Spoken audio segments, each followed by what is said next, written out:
got a lot of fun, brother. I've seen you do reality TV, right? You got your league going, Dirty Boxing going.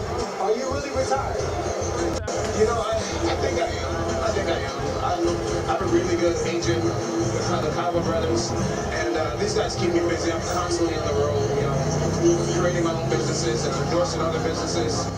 So, you know, I feel like if things weren't to go so well, I would know the person who's making the cage, but things are going so well at a professional level that I really have no reason to fight anymore. So the door is not closed though. You said I think. You said I think, not I know. Yeah. Because we've got two fighters tonight, Gina Carano and Ronda Rousey, that also thought that they were retired John Bone Jones.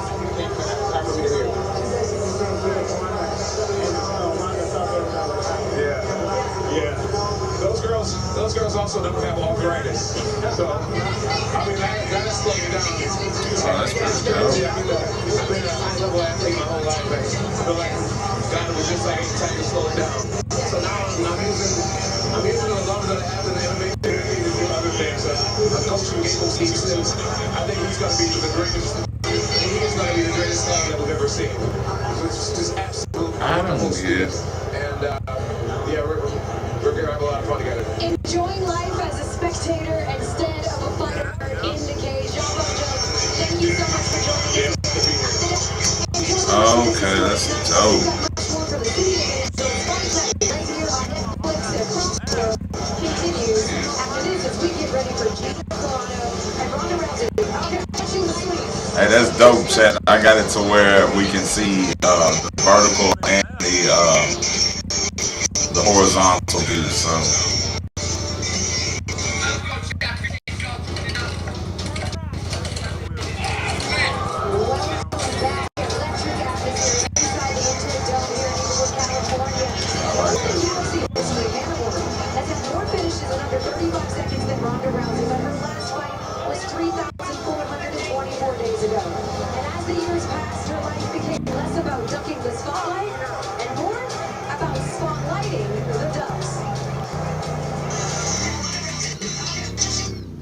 It's hard to imagine Ronda Rousey living the quiet life, away from the roar of the crowds she once absorbed.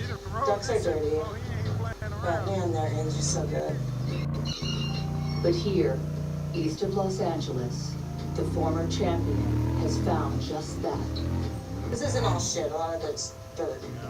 A sanctuary built on balance, not much different than a dojo, where as a young kid, the gentle art of judo came easy. I remember the first day I did judo, I didn't have a hair tie. My hair was all crazy all over the place, and I was like trying to do it. I can't really say it any other way, but I was like a prodigy at it. You usually start judo when you're like 6. And my first tournament was on my 11th birthday. 6 years later, I was the youngest person from any country at the Olympics in judo.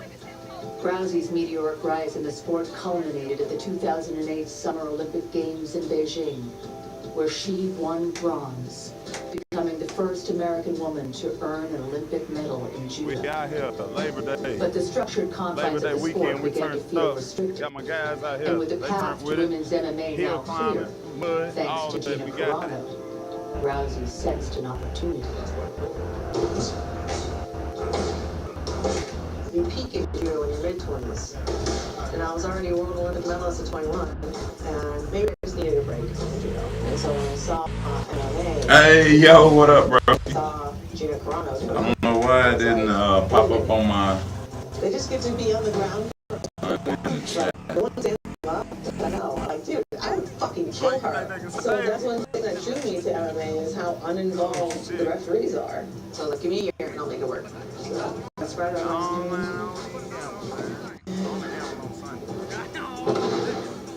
I have like a really unique style of judo. Gripping and all that and fighting for position is something that I was the best at in judo ever. I'm gonna do a regular before reverse. Oh, that's kind of stupid. So I had to be transitioning into my submission already on the way to the ground, which is why my submissions are so. Alright, so how's the, oh, I need to also see how that's gonna work. MMA.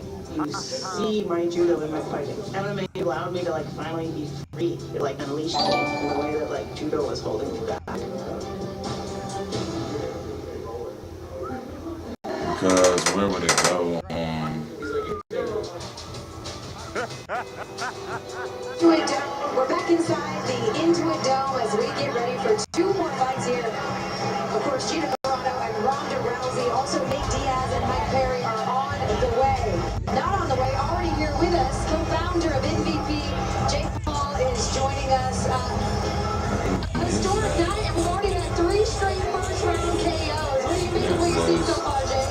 Yeah, MVP MMA is delivered. This is absolutely insane. I think God has blessed us with these amazing fishes here today. I'm blessed to be happy for a historic event that we're putting on and changing the sport of MMA.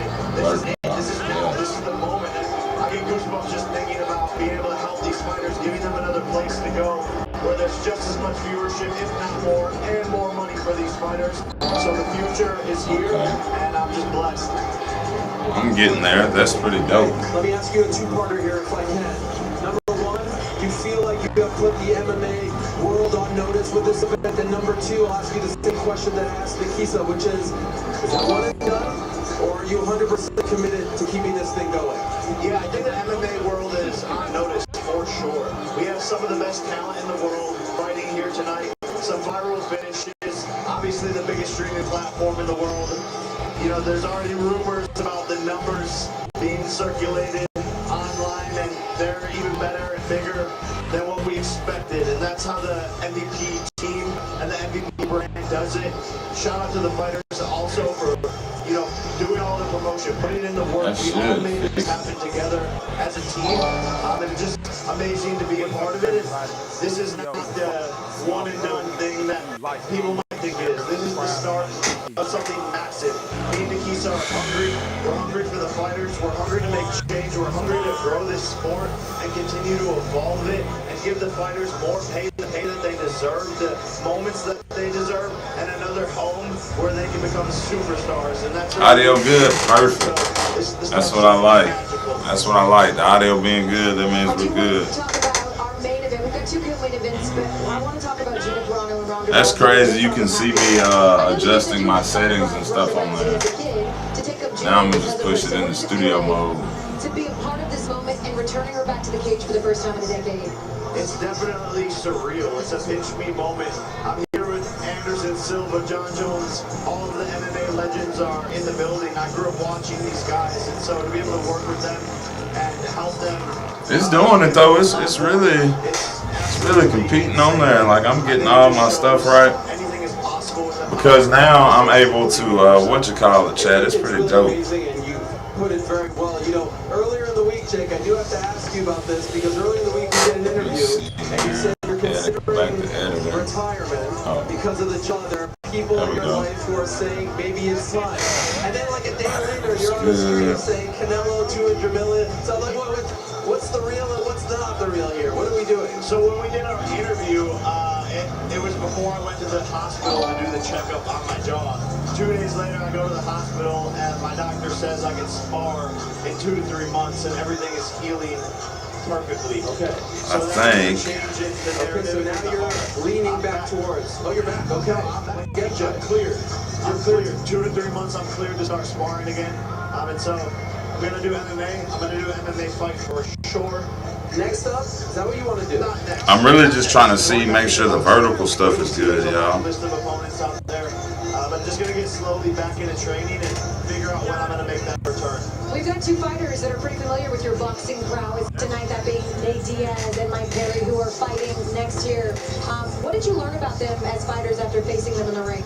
Yeah, you know, Nate Diaz is extremely tough, durable. His cardio is on another level. He's a warrior. He loves this. He's having fun in there. And when a guy is relaxed, they're hard to beat. And he's in the best shape of his life for this fight. He's locked in. He's dialed. He seems jolly. It's like almost a new birth of Nate Diaz. I've never seen him like this before. And I think when he's in a mode like this, he can be very dangerous. And Mike Perry, on the other hand, is one of the toughest guys in the world. Bare knuckle, throws absolute bombs, rockets. He does not stop. He's absolutely a zombie. He just keeps on coming forward. And so Nate Diaz, you know, as tough as he is, he might have a tough opponent in Mike Perry. So I don't know if we're going to see a brawl or if Nate's going to try to take him to the ground and submit him. I can't wait to see how it plays out.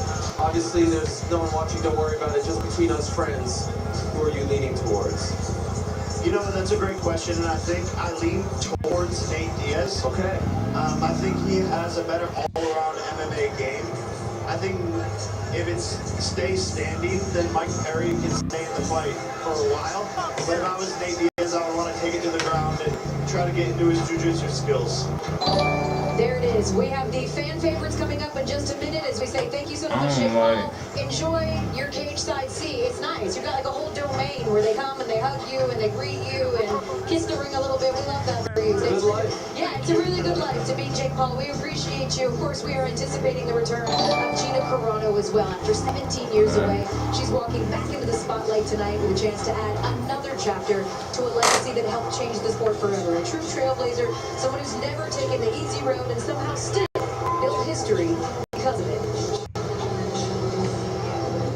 Raised amidst the neon allure and tempting background of Las Vegas, Gina Carano instinctively sought the grit of an untamed path, a teenage rebellion against what would be considered an affluent upbringing, choosing the streets rather than stepping into a designed life of privilege.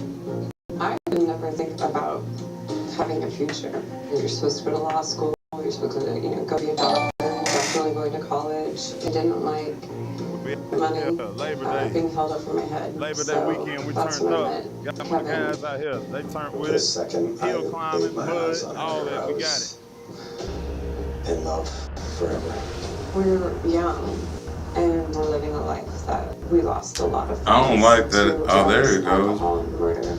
It was not. Yeah, that's what we want right place there. to be.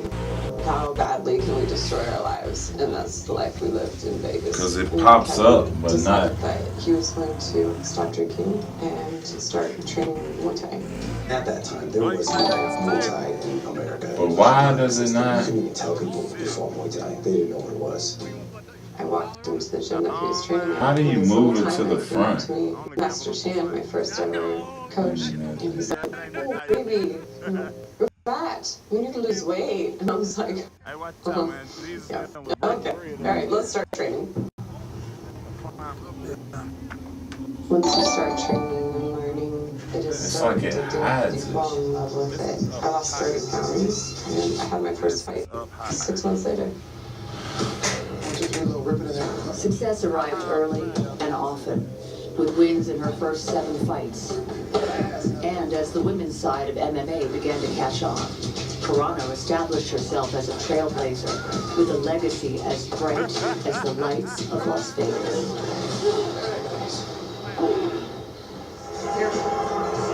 All right, people, it is time to take a look at the betting markets for our co-main event with the Tale of the Bet. It's brought to you by DraftKings Sportsbook, and here putting on his gambling hat to give us his perspective is DraftKings MMA analyst Kenny Florio. Hey, Kenny. Thanks, so excited to see this one down tonight. The odds are saying it's gonna be a good one. So every should MMA do fight has one of 3 ways: by decision, submission, or knockout. Decision means the judges score after all. Oh, yeah, be right back, What Shaq. happens when a fighter forces a tap or a stoppage on the ground, and a KO or TKO is a significant strike that ends the fight. So DraftKings prices each of these outcomes separately, so you're not just picking who wins, but how they win.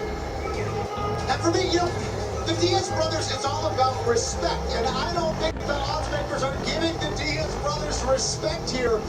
Yes, Mike Perry is very dangerous. He's definitely capable of winning by knockout here, but in 20 years, Nate Diaz has only been stopped twice, one of them by cut. So I actually like him as an underdog pick. I think there's a lot of value there on the legend, Nate Diaz. Okay, we haven't seen Nate Diaz in an MMA ring for about 4 years, so maybe that's where you're getting a little bit of that as well. All right, DraftKings Sportsbook is the official betting partner of Nate Diaz and Mike Perry. Right now, new DraftKings customers can bet $5, get $100 in bonus bets instantly by downloading the app and using promo code RING when you sign up. DraftKings, the crown is yours. MMA's debut on Netflix has thus far been a knockout. knockout, 3 consecutive first-round KOs. Alright, Chad, I'm back. To the people's main event. The Streamlabs thing, but now I don't know where my it's supposed to be. And chaos is conversation. Diaz looking to maximize a 5-inch reach advantage. I don't know where my horizontal display is. And here we have Nick Diaz representing, of course, Nick Diaz Academy. See a bunch of finishes there, 4 knockouts, 13 submissions, 11 KOs for his opponent, Mike Perry. This should be a fun one here, Bob.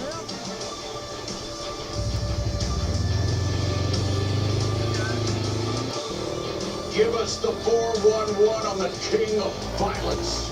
Yeah, they call him the king of violence for a reason. Obviously, has had a ton of success in bare knuckle fighting. 6-0. Only been submitted once. I think he's going to need that submission defense here, potentially against Nick Diaz.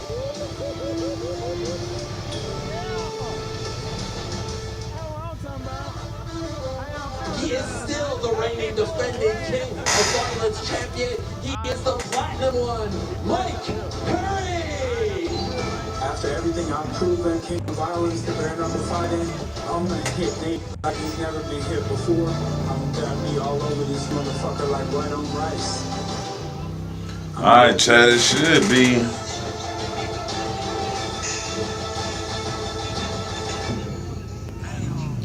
So that would mean now I need to probably drag myself up some. Ladies and gentlemen, we arrive at our second main event of the evening. 5-minute rounds in the welterweight division. Introducing first to the cage, fighting out of the red corner, here is Mike Perry. Turn me into Mike Perry told us that survival That's what's up, baby. before fighting ever did. A childhood split between Michigan and Florida left him constantly battling civil war. A road that's never through trials, probation trouble, and jail, until a job at a UFC gym changed everything. What started as work became the rise of Platinum, one of combat sports' most volatile and unforgettable personalities. Mike has been charged so much over the years. And I'm curious to see how he's going to adapt to the 5-minute round format here when he's been used to 2-minute rounds. So now it may not matter either way because he's so explosive and he's going to look for the knockout here, but let's see how he adapts. Yeah, there we go. It's almost to the point where it's a little off. Long known for his pressure, power, and pure chaos, Perry says this version is smarter, but against a guy like Nick Diaz, it's simple. Bring the violence. Trying to get center, chat. That's exactly what he needs to do. He understands the assignment. Can he get out the durable Nick Diaz early though?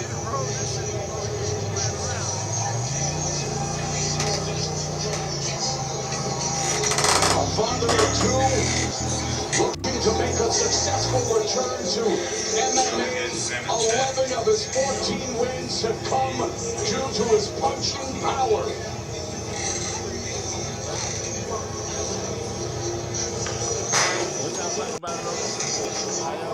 All right, let's take a look at the legend, Nate Diaz.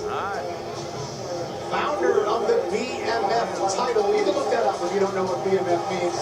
This is his 35th pro MMA fight, and with that level of experience and with that third-degree Brazilian Jiu-Jitsu black belt, this guy is going to be a problem if it goes into the later rounds. We out here, Labor Day weekend, we turned up. We got the guys out here, they turned with it. Hill climbing, mud, all that, we got it. He is the real BMS. He is the one and only Nathan Diaz.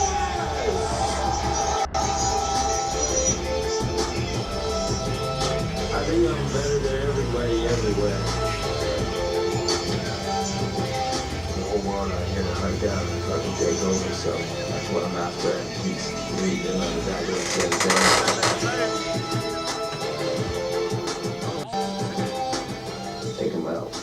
you. And now, fighting out of the blue corner is the West Coast in the building!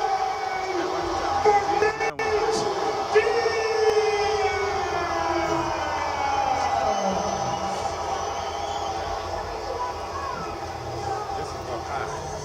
Anticipation for the people's main event is higher than Nate Diaz on any day ending in Y. Fighting in mixed martial arts for the first time since 2022 when he submitted Tony Ferguson in round 4 with a guillotine choke at UFC 279. During a stint in the Ultimate Fighting Championship, Diaz won Fight of the Night honors 8 times. Kenny, he's made a career of drowning opponents and deep-water the pace, the pressure, the psychological warfare. And listen to this response. That's crazy.